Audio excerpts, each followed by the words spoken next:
Martin, thank you for taking the time to be with me today.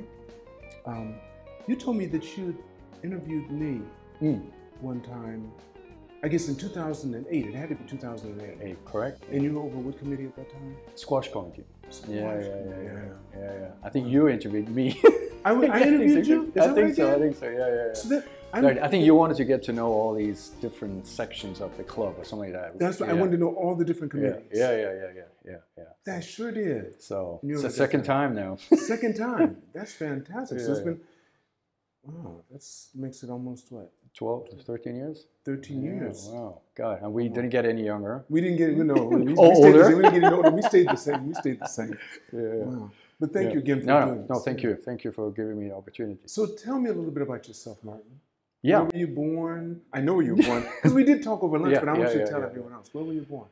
Yeah, so fantastic place. I was born in Kobe, Japan. So my father was engineer in the shipping business. And you won't believe it. It was a Swiss company called Sulzer who built this huge engines for like the 300-meter ships worldwide. And of course, so my father was sent from Switzerland to Japan to really have these engines built into these huge ships in Kobe.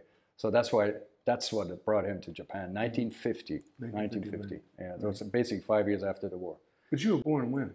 1958. 1958. Yeah. So, and you were born here? I'm born here. Yes, I'm born here. In Kobe. Yeah. And you told me you have 2 older sisters? Correct. They're 8 and 10 years older than me. That means they were not born in Japan. One sister was born in France and the other one in Switzerland. The younger one in Switzerland. Right. So you stayed here for how long? I mean, you grew up in Japan? Yeah. First 10 years of my life, I was in Japan. Okay. Yeah. I grew up in Japan. Right. So I went to the German kindergarten and I went to the international school, the Marist Brothers in Kobe. And then I had just a fabulous time in Kobe with 3 clubs in Kobe. I mean, you mean the private clubs? Private clubs, amazing. Yeah, like did all of them have pools? The Kobe club had a pool, and the Shoya club had a pool near Suma. The other one was the KRAC, still exists, I think. It does. Yeah. So that was unbelievable time. My goodness. So what are some of your happiest memories then when you were a little kid? I think I won a race. I was on the Mainichi Shimbun, 1965 or 6, I think. How old were you at the time? I think I was 8 or 9. Yeah. I was, a little bit chubby then, but anyway, I made it. I won. I won the race. What kind of race? It was swimming. I think 50-meter race. Okay, all right. Or 100-meter race. All right. Swimming. So I was good in swimming then. Yeah. Wow. So I was on the newspaper. That's a great memory. And also the rivalries between the Canadian Academy and Marist Brothers School. That was always big fun. Canadian Academy. Yeah, that was big. Yeah. They were the biggest school, weren't they? The biggest school, correct. How many kids were in your school? Do you remember? Oh, I think in my class there were about 20. I'm sure about 200. And it went all the way from K to 12? Yeah. Correct. K to 12. Yeah. And it was mixed, co-ed? It was mixed, yeah. Well, what were the kids? The kids were expat kids, basically? At that time, mainly expats. But what I heard now, it's the other way around. Right. Did you have you could count the number of Japanese on your hand? Yeah, correct. Because they had to be involved with the community. Exactly. That's how it was when I came here in 74. Yeah.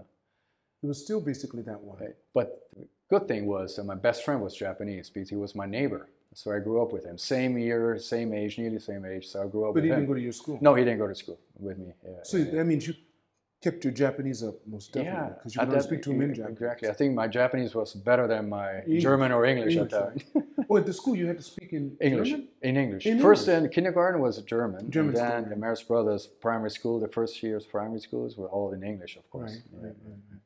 What are some things that you did as you got older? Because I heard a little bit about the kids at the Canadian school. Yeah. When they were young, because they had it wasn't a mall, but they had an area where they could go where they had a fountain. Or somewhere all the kids would meet up or something. I think our summer fountain must have been the Shoya Club, because there were a lot of expats living around the club. Right. It was 2 months of holiday, with all the kids having fun at the Shoya Club. It's totally different now, but in old days, wow. That was I can't forget the summer holiday time. So what did you do then? I mean, was it skateboards and bicycles and swimming and tennis and God, what a life I had. But you said your father was traveling all the time. No, he was within Japan, but he was working a lot. Yeah, Okay, yeah, okay. it was working lad. So Right. yeah, and I had the club with Right. my mother and all that, and So a you lot were of kind friends. of, but it was just you and your mother because your sisters were older. Yeah, they were older. They So didn't. you were Yeah. raised almost like the only child. You're right. You're right. You're right. You're right. Is that right? Absolutely. So they didn't. They didn't really bother about me, Right. because we had two maids at home. Can you imagine those days with maids? That's right. Oh my God. Because So, everything. Wait, do you remember the? No, you wouldn't remember the yen to the dollar rate. You don't remember the yen to the dollar rate. no, It no. had to be 410 or something. Oh, really? Maybe. Okay. Yeah. Yeah. So, But also, when you were growing up, yeah, the Japanese were just starting to travel a lot. exactly. And don't forget, Olympics 1964. The Shinkansen opened 1964. That's right. That's right. And I had the chance, the luxury to travel from Osaka to Tokyo in a Shinkansen. Yeah, 1964. One of the first ones. Yeah. So And you that remember was, that, of I course. remember that one. Yeah. And they also did the World Fair here too. They had the World 1970. 1970. So my father did a big exhibition of his company at the 1970 Expo. I remember right. that. I remember that. I came back to Japan from Switzerland because I left Japan actually in 1968. How old were you then? 10 years old. 10 years old. Yeah. Okay. So I think I told you over lunch Right. when Kobe with about 1 million inhabitants, population Right. of 1 million, In a going big to city. going to Switzerland with 3,000 people, a village with 3,000 people. My God, that was a shock to the system. So I think I suffered for 3 months. You didn't speak German. Oh, you did speak German. Yeah, but very broken kind of thing, and my accent was very non-Swiss German. So I was like a outcast. Right. So it took me a year to recover. Okay. I also had to go 1 year back. Yeah, but that made you older than everyone. So you were a year older than everyone. Correct. So did that work for you? Did you think? The thing is, I always looked younger than my age. So everybody thought same age, but actually I was older. It was a little bit confusing. The good thing, I'm still, I looked always a bit younger. Right. But when you're young, you want to look older. That's so right. It was negative in those days. Right. Now it's the other way. That's right. So did you have anything that you gravitated towards, like any like math, science, or was there anything like that? Geography and history I liked. Yeah, it's really interesting because I think I came from Japan and then moved to Switzerland. So I was the only one as an international boy coming from a different country. Everything was very, conservative, very small. So I think that made me a little bit wider thinking than others, and then I thought, wow, geography and this and that, and then so you really got engaged. I got engaged with that, and history too, because I knew Japan and I knew Switzerland, so I'm getting to know Switzerland. Right. So you wanted to get to know its history. Yeah. So that was really helpful too. Do you still do that? Do you still? I still read books. I read books a lot on history and all that. What kind of books? Well, I like Jared Diamond books. I'm reading The Collapse right now. Which is about what? It's about humankind, human history. Why societies collapse? What are the reasons why big societies, like Inca or the Romans and all that? Right. Fabulous book, just in the last third of the book. It's called Collapse. Collapse, Jared Diamond. When did he write it? 2003, I think. So 4. Yeah. And the other book I also like, Guns, Germs, Steel. Yeah, that one. That's the same one. Same author. Same author. That's yes, great. yes. Fabulous. Yeah. So these kind of books are really interesting. It really opens you up, and it connects you with the history, with the old part, new part, and really makes you think. The world is a really interesting place. Yeah, you stayed in Switzerland until you were how old? 25. 25. So 10 to 25, Switzerland. And you had to serve in the military. That's because it's compulsory. That's compulsory, correct, yeah. Right. And I was thinking it's years, but it's what? A year and a month? What, a year and... In Army? Yeah. Yeah, the basic part everybody has to do is 17 weeks. Continue for 1 or 2 years if you want to. But majority of the people, they just... Wait, you said 17 weeks? Weeks. But then what happens in Switzerland is that every year you have to go to the Army for 3 weeks, between 20 and 30 years of age. Right. And then every year, 2 weeks from 30 to 40, and every 2 years from 40 to 50 for 10 days. So basically you're in the Army until you're 50. That's the beauty of that system, is that you're always updated with all the technology, all the new equipment. Right. I didn't do that. I only served 2-3 weeks terms because I left Switzerland for Japan.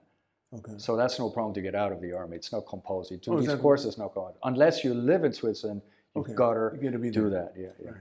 Is that because they remember their history and how everyone tried to get into Switzerland? And And they were able to keep everyone out? You know, we are very stubborn defense-wise, you know. That's right. We don't but want you're surrounded by all these mountains too. So exactly. That helps a lot, you know, Right. that helps a lot. It's very, you know, it doesn't really help you just to conquer mountains, you know, you also need some valleys, you know, in some cities. So, but I think that helps too, because the defense system is so strong. I mean, so, but, you know, I think we talked about it. The Army, at the beginning, it was tough, you know, but I think at the end, I was really proud of myself to go through it, you know, because in my division, there were really people giving up, and they have to be blessed by, you know,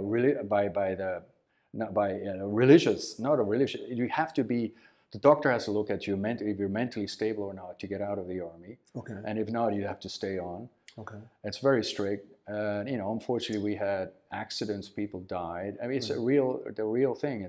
So it's really tough. So I grew up. I became an adult. Became a man overnight. That's what they want to make it. Yeah. What about for the women?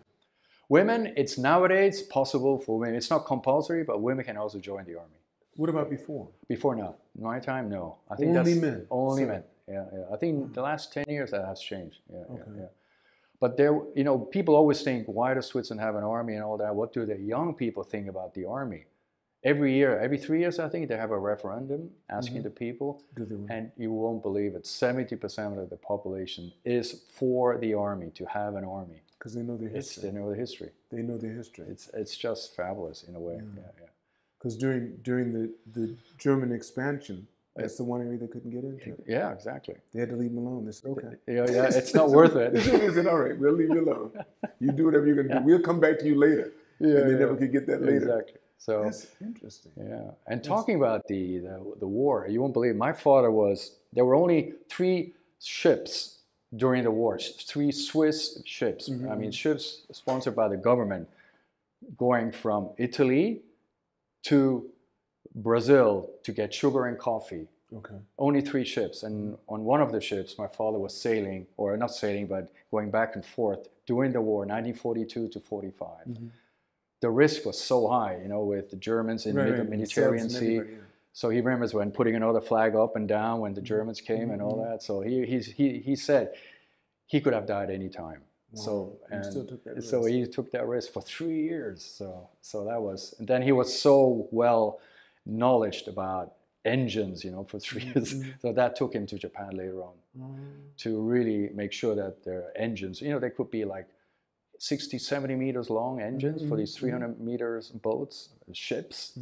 So that's tremendous. Did you ever get to see any of that? Yeah, I did. I was at launches and all that. That's great. You know, when they launched the bottom champagne into I was a little kid, so that was fantastic. That's neat. That's neat. Yeah. So what got you back to Japan after you went to Switzerland and you had to come back? Interesting point. So in 1968, why I got into the hospitality business. In 1968, you know, I was on my way back from Japan to Switzerland, but we made a stopover in Hong Kong. I was 10 years old. We stayed at the famous Peninsula Hotel. You know, I've been there. So like, whoa, wow! You look at the lobby and it was just an amazing atmosphere. So I thought, this is something for me, you know, this is globalization. You know, the word globalization didn't exist then, but this is, wow, this is something I want to do. But your dad wanted you to become. Sorry? Your dad wanted you to become a doctor. No, actually, not a doctor, but he never. Banking. Yeah, banking. He wanted you to be banker, yes. Banker. So, but he didn't want you to get into hospitality. No. So, but then the thing is, both my grandparents, they were running a restaurant in Switzerland. So I think, you know, they say something. But you didn't know that. I didn't know that really. So, but then I think it's in my DNA. Okay. And the other thing is, my mother was working in a restaurant too, where my grandfather was. So, you know, it's that side of it. My father was the engineer. My mother was the hospitality. Right, okay. So, and I was the pure hospitality person. So, yeah. So I tried everything in terms of getting a job. I also wanted to be a designer on infrastructure. That's such a funny story. When I was 16, infrastructure, you know, highways and roads and streets, infrastructure. And such a funny story. So I was there 16 years old and going through a test. So the score for mathematics was perfect, but 0 possible 3D, you know, I couldn't. Conception, you couldn't. Exactly. You couldn't do that. My father said, just give it up. I said, okay, got it. And then I tried a few other things, but it's. But you were telling me about the peninsula. You went in there and everything was really huge. That made you want to get into that made you, the first impression, I think that stayed on. I only realized that later, you know, when you're 10 years old. Right. You didn't, but it it came back to me like, wow, that hotel, you know, peninsula, you know, the word, and it's just amazing. That impact, it really had an impact on me. That's good. Yeah.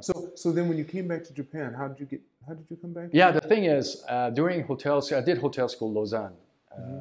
So which is kind of a, you know, within Europe, it's really high level school, and it's Cornell level in the States, you know. So the Cornell and Lausanne are very, very competitive in different ways, but in the hospitality business. And so there are always 3 courses you have to do. There's a theoretical part, and there's a you know, a part you have to go out to a restaurant or hotel to learn your trade. So first year you have to do the kitchen, second year you have to do service, waiter, and the third year you have to work at the reception. So I thought the third year, I'm going to get out of Switzerland. Why not Japan? Okay. So I got the chance to work at the old Hilton in Akasaka. You remember that one? Yes, I sure do, yes. Because it turned into Tokyo. Tokyo right after that. So I was there, oh my God, I came in the summer, July. 19, all alone, that was 1983 I came. 83. Well, at that time, as an intern. Okay, but which restaurants were you in? I was at the front desk mainly. Front desk and bell desk and all that. So, God, that was unbelievable experience. So, and it was just the 6 months before the closing of the Hilton, before it came. Wow.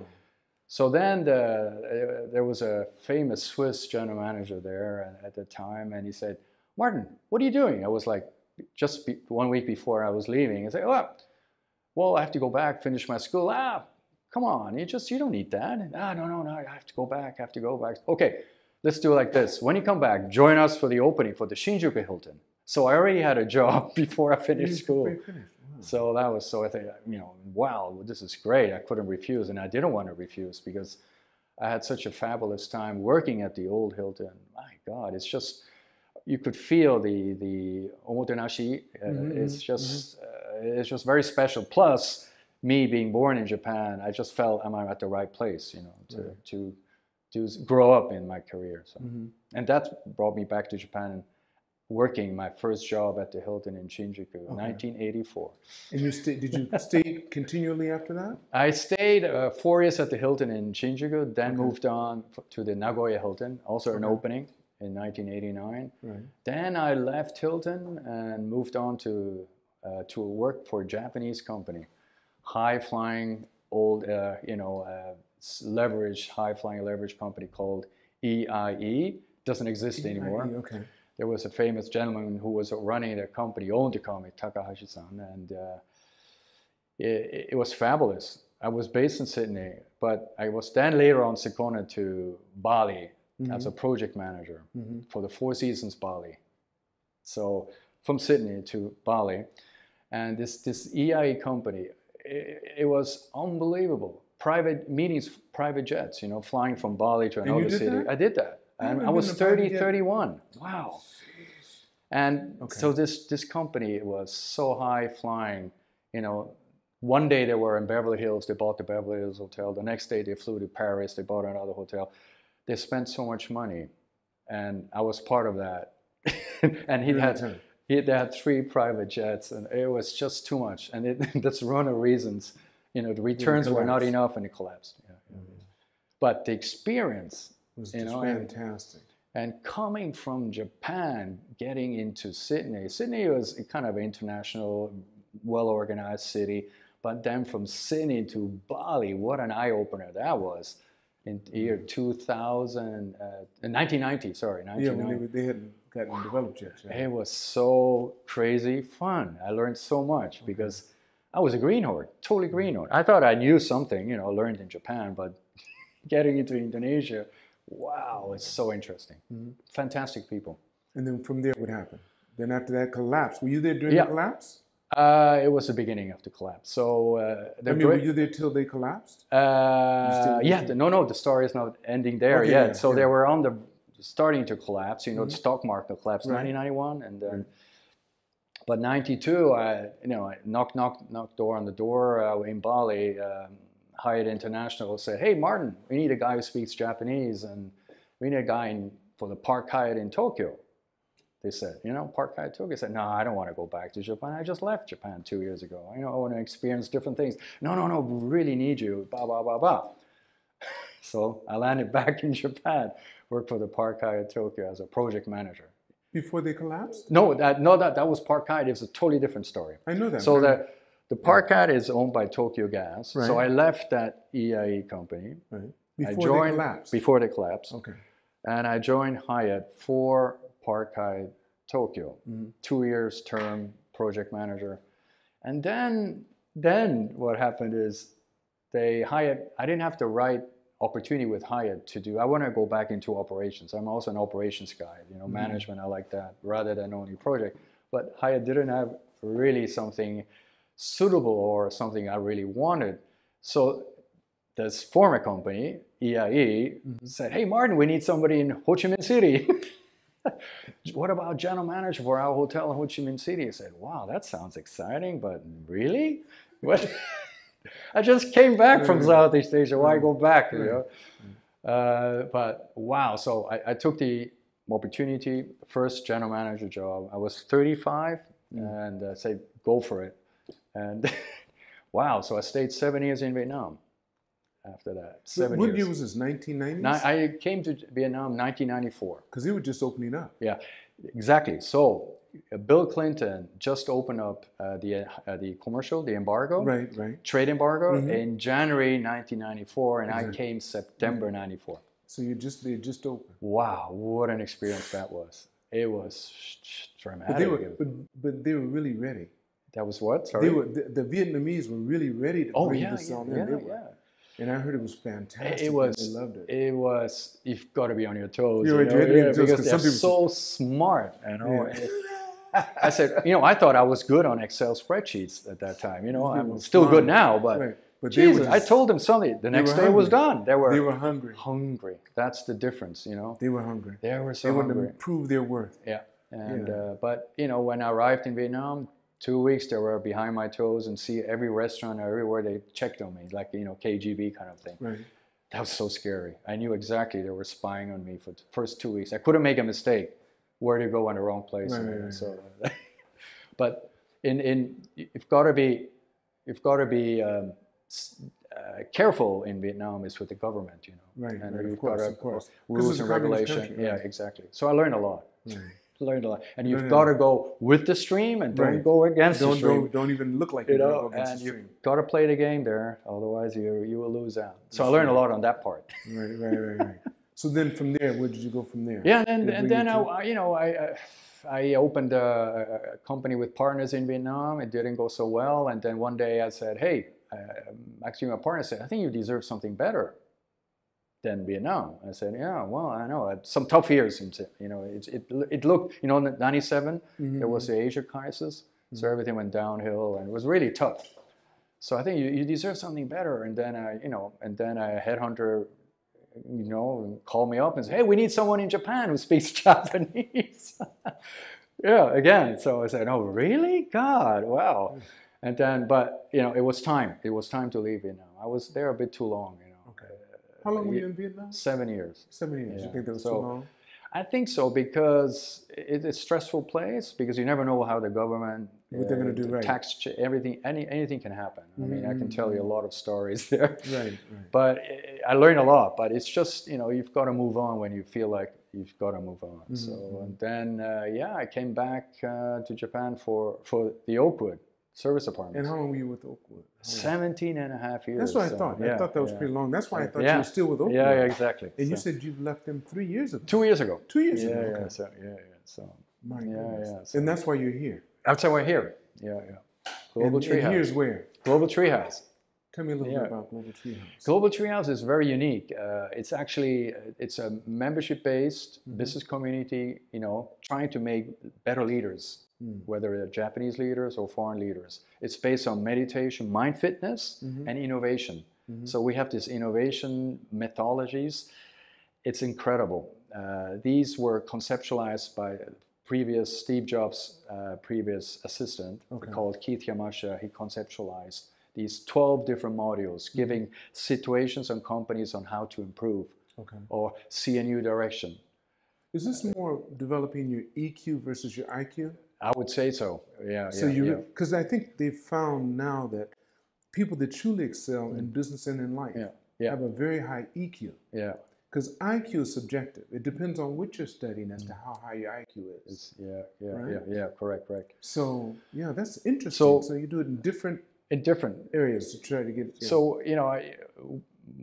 with Oakwood, I was here 17 and a half years. I kind of, when I came to Japan, there was one Oakwood, so I could build up the Oakwood brand in Japan. So I like new things. So that's why when I left, there were 13 buildings. And you started at one. At one, yeah. So I like new things, building up new things, and this is Global Treehouse. It's global, so we're trying to be global. It's the first one here in Japan, but we want to branch out to New York, London, other cities. And what's your position here? Because I just met the president. Yeah, the president. Yeah. So my position is general manager in charge of the whole operations of this place. So it's very unique. It's very different. The people we hire are hospitality people.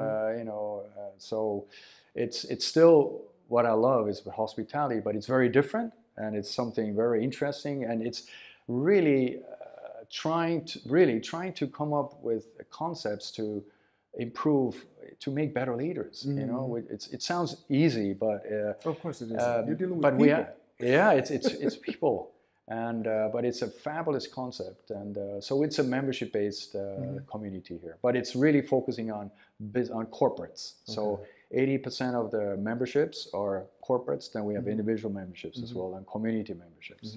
But of course, COVID-19 doesn't really help. That doesn't help you at all. Because we need people to come to our space. But you can't have so many people. Because exactly. So, but we're doing this year better than last year. So we're this. Everything was so good until March, April, and boom.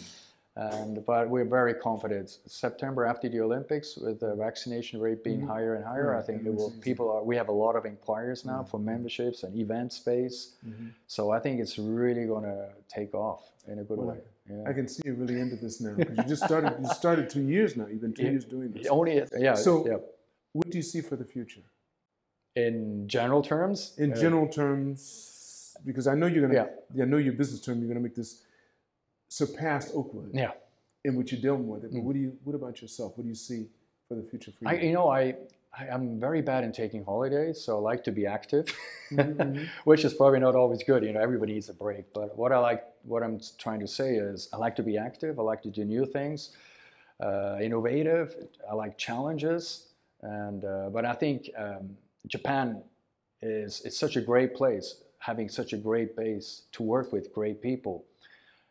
But I think the next step is how to improve, on innovative service, on creativity, whether it's for our staff or for our business leaders. I think it's just breaking out of this how you say, this homogeneity sometimes, and the company structure.